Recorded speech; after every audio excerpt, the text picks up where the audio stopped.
let's talk about episodes. So, having an episode is an interesting dilemma because depending on if you're someone with borderline, bipolar, histrionic, or even a level of narcissism, or even to a certain extent a codependent, an episode is likely to happen at some point in your lifetime. So, let me give you some context of what an episode feels like for a codependent being discarded in a relationship.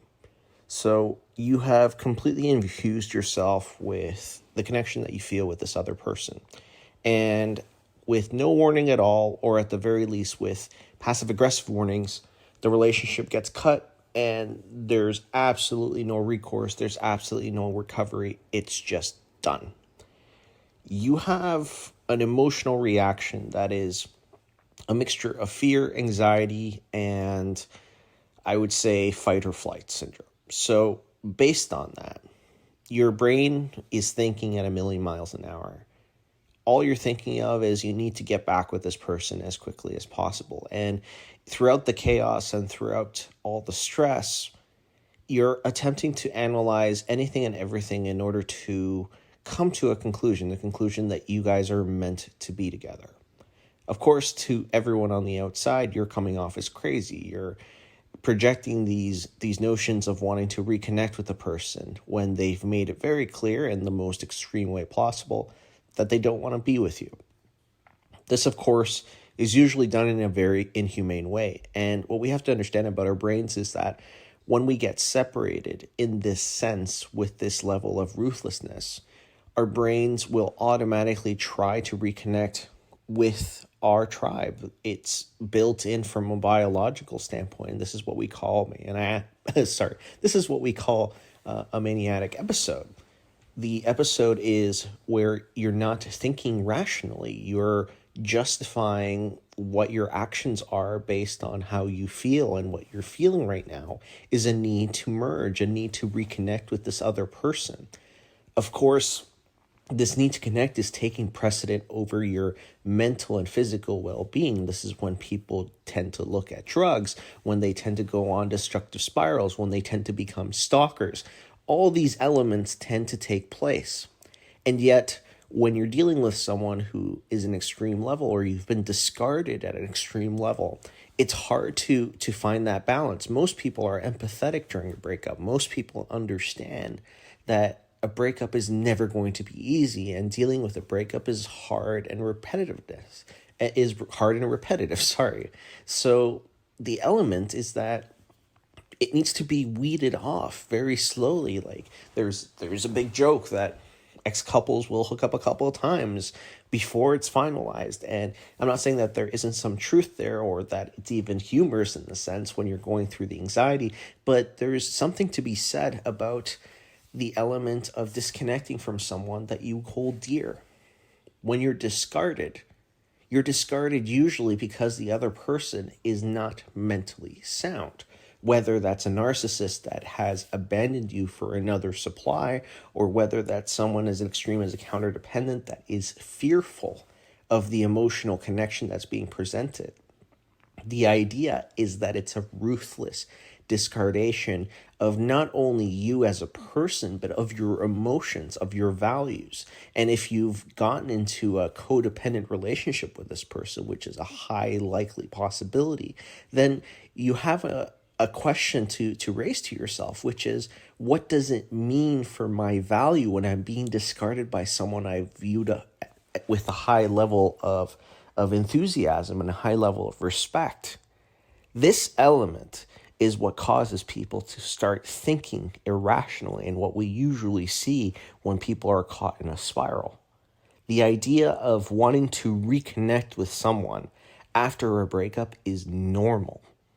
The obsession of wanting to connect with someone again isn't normal. We need to find a balance here. We need to have proper support systems in place.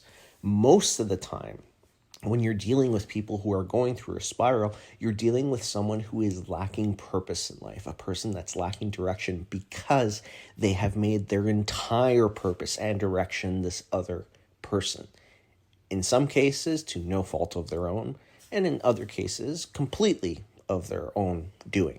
So we have to understand that it takes time to disconnect from this emotional way of thinking. This is why we usually tell people you need to take time to heal. You need to take the time to digest the breakup.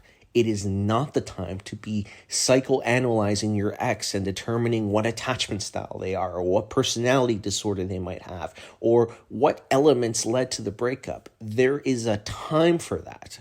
And that time happens after you have dealt with your wounds, after you have started the healing process. So I implore you, please go out and seek a therapist. Please reach out to someone. Come on our Discord, have a talk with the general community. Build a sense of understanding and a sense of forgiveness for yourself. You are going through a traumatic moment right now, and that trauma is scary.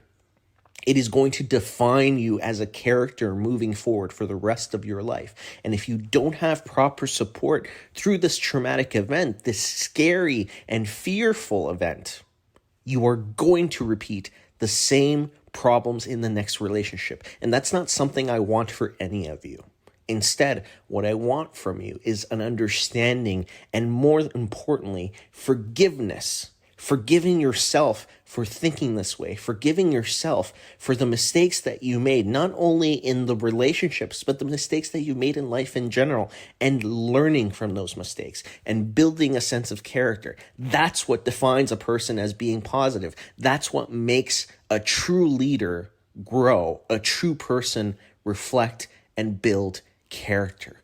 And the irony of this all is that once you build that character, it makes you more attractive. People are automatically going to resonate with you better when you understand your own boundaries and your own emotions. This is a good thing, but it's only going to be a good thing if you make yourself a priority.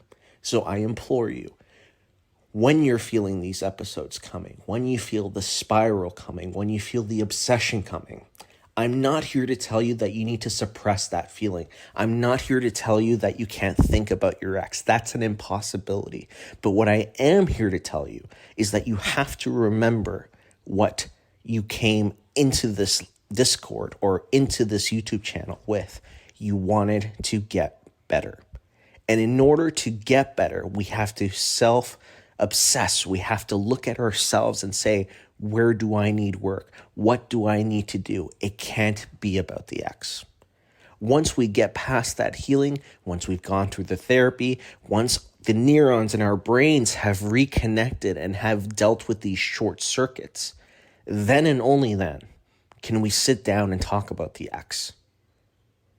I implore you, there's going to be a lot of people out there, especially in the realm of YouTube, that will give you false hope for the sake of earning $1. I'm here to tell you there is hope, but it might not necessarily be the hope that you're hoping for. Instead, it's going to be one of self-discovery and growth and maturity. You never know. Maybe if you take the time and the energy to self-reflect and grow, maybe you'll have that chance. Maybe you will get that ex back. Or, more than likely, if you do get that chance, you're going to look at this person and realize just who they truly are. That's it for today. I hope you enjoyed this episode. If you did, I would ask that you hit the thumbs up icon below.